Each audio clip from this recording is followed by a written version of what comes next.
So this next poem is called The Birthday Party.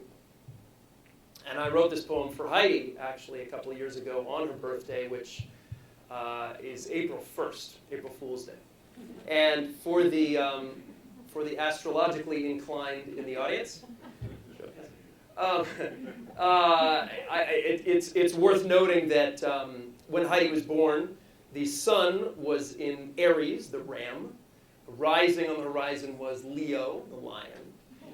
Two very dynamic, charismatic, magnetic, extroverted signs, which we're seeing in some evidence tonight, right? But then behind the moon, there's this other sign, the goat, Capricorn, right?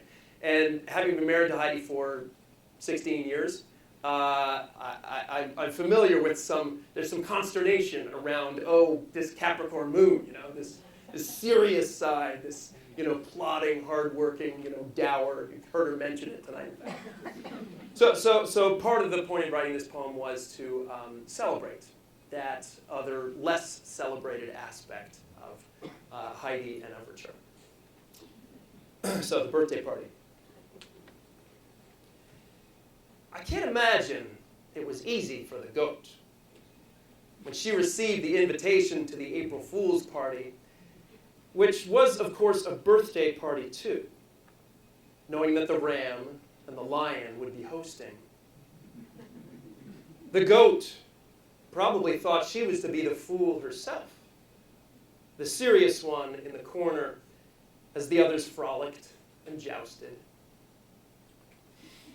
The lion has her quiet moments, she probably thought, as she readied herself to go, trying to forget the lion's preening feline ways. And the ram keeps things lively, not quite remembering that those curving antlers clacked and stung. So she took a breath, her soft flanks puffing gently out, and picked her sure-footed way across the heavens till she found her place behind the waning half-moon. She found them in a meadow of stars. The sight, it must be said, was awesome. In the darkness, the ram's quick hooves struck sparks on the stones, and the lion's grace brought tears to the goat's eyes. An incandescent pair, trampling the sod beneath their feet. The goat settled in, watchful, her head high, a wry smile on her lips, vigilant, bemused, comic even, her light fur falling in unkempt tresses. The others were still. It was awkward. The distant cry of a newborn baby girl broke the silence. The lion's head swiveled, a whuffing sound deep in her throat, suddenly majestic, her vanity banished, her heart beating strong and true. The ram's feet took root in the earth, his throbbing temples cooled, his gaze turned soft and wise. The two fiery ones watched, transfixed, as the goat rose to her feet and began her ascent toward the new girl's cries, step by step. Determined at first, but now stepping, now leaping, now bounding, unafraid, joyful, regal even, on four cloven hooves, on sturdy, tireless knees.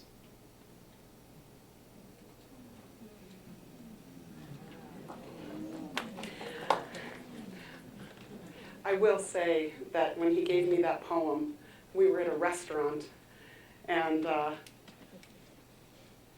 I just started to sob. I read it, and I was like, and then I read it again, and then I looked at him, and then I read it again and sobbed, and it took about half an hour. I think I read it 7 times. It was something so, this is the redemptive quality of poetry. I see you. That is a pretty profound moment for me.